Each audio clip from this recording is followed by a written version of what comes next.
Driblando a Dor, de Luiz Sérgio por Irene Pacheco Machado. Fique agora com o capítulo 8, A Procura Incessante do Fluido Vital.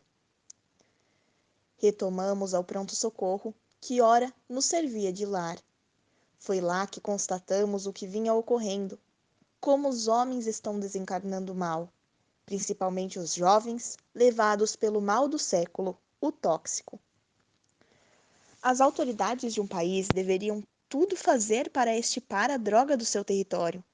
No Brasil, ela cresce assustadoramente, falou Missara. É verdade, já temos os nossos núcleos de narcotráfico, nada a dever aos grandes cartéis internacionais.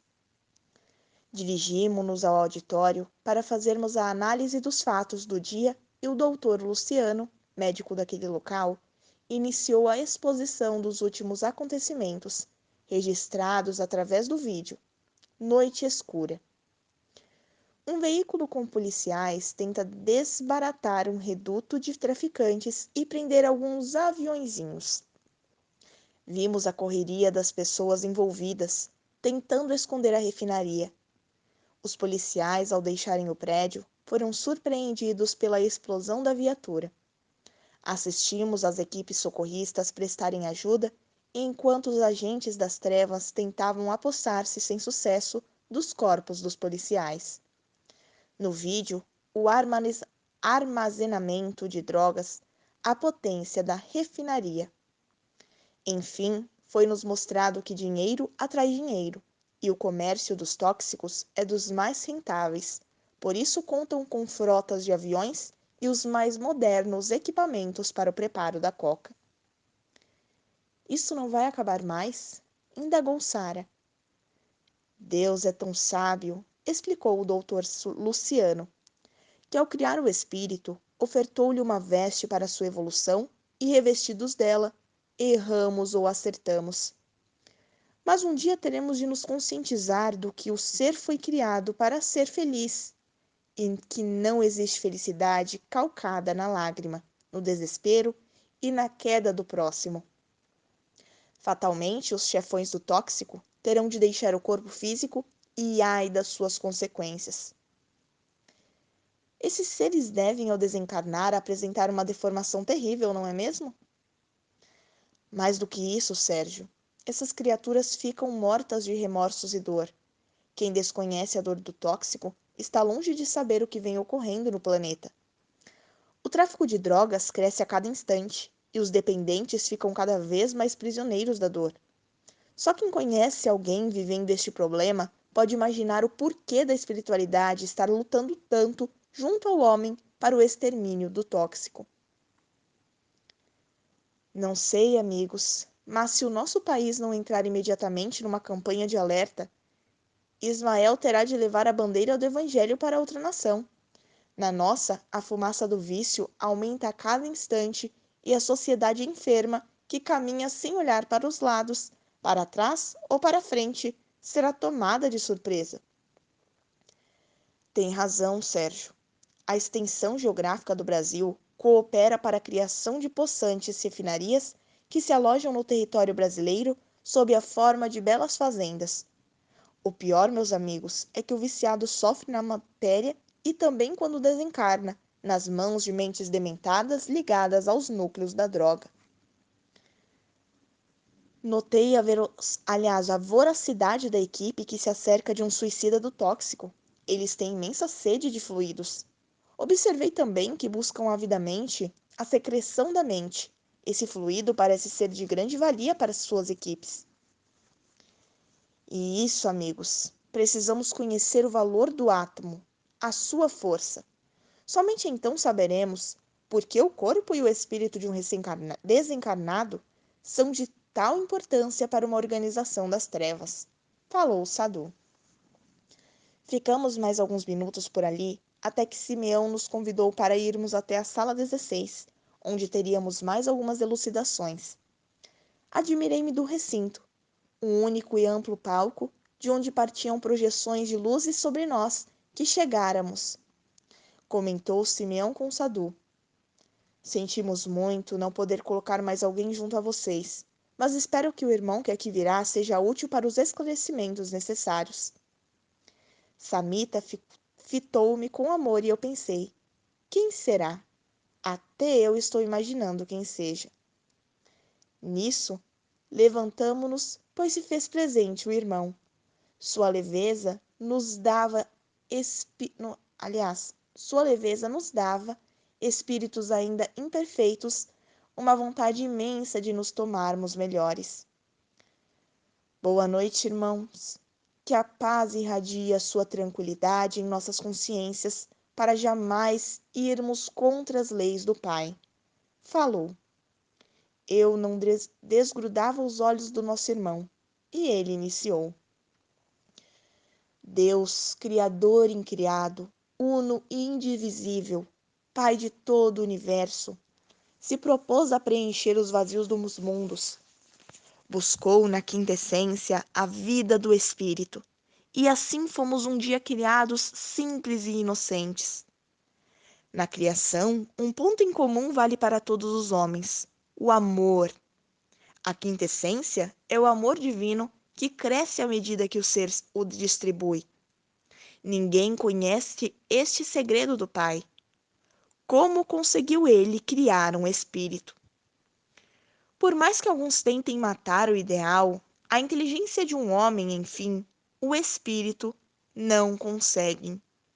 Isso leva muitos ao desespero. Deus, Pai, não destrói, só cria incessantemente. Daí a razão do aumento da humanidade. Contudo, por maior que seja a inteligência do homem, ela nada é perante Deus. As mais poderosas criaturas ficam extasiadas diante do poder divino, mesmo às vezes dizendo-se materialistas. Ninguém consegue iludir a morte, todos a temem, ou já a temeram. Mas esse deixar para trás, o corpo leva o homem orgulhoso a blasfemar contra Deus e irritar-se por ele não dar a fórmula da vida do espírito. Buscam entender essa energia, mas em presença dela esmorecem.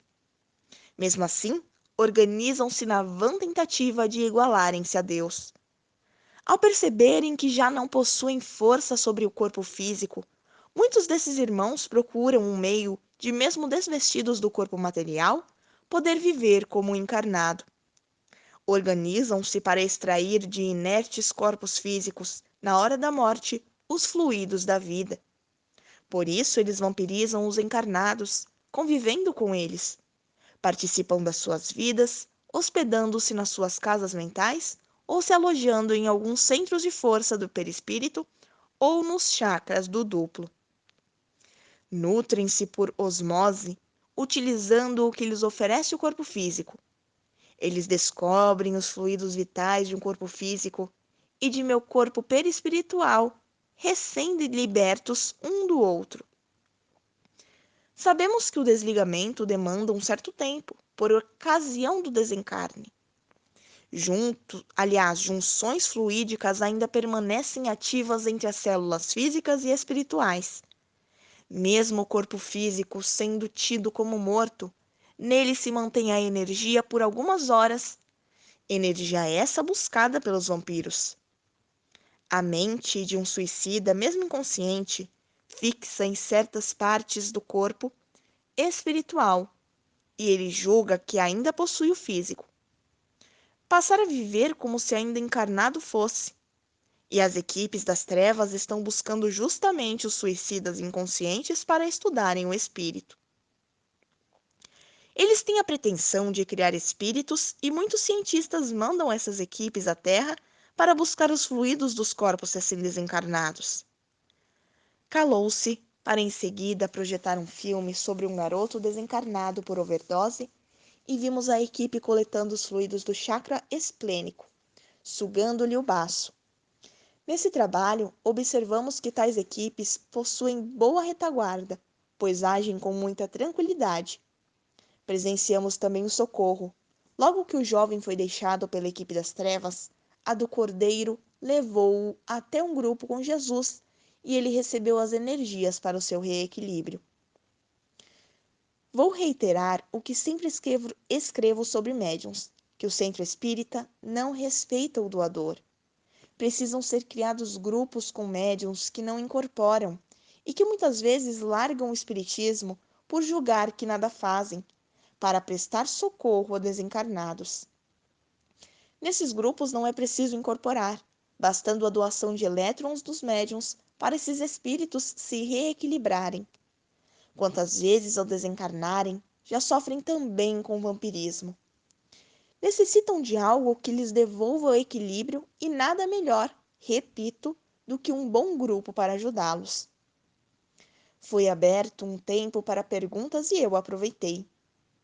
Irmão, não há um meio de impedir essas organizações de atuarem?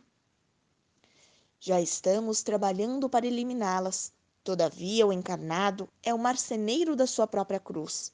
No desencarne programado, tudo é diferente. Os desencarnes inconscientes é que são hoje objeto da nossa preocupação. Estamos tentando prestar auxílio a esses casos. Essas organizações possuem os nomes das pessoas que no momento estão propensas ao suicídio. A qualquer alerta, lá estão eles.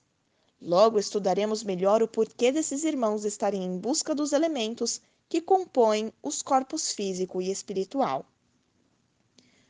Sabemos que o corpo físico é formado por átomos e agrupados em moléculas. Por que esses irmãos desejam tanto o que nele está contido? Indagou Damião. Para aprontarem no mundo espiritual, respondi. Foi um silêncio total. Eu me encolhi na cadeira, mas alguém segurou minha mão. Era Lilian, a nova amiga da turma. Sorri. É isso, menina. É perguntando que vou compondo os livros. Que assim seja, graças a Deus.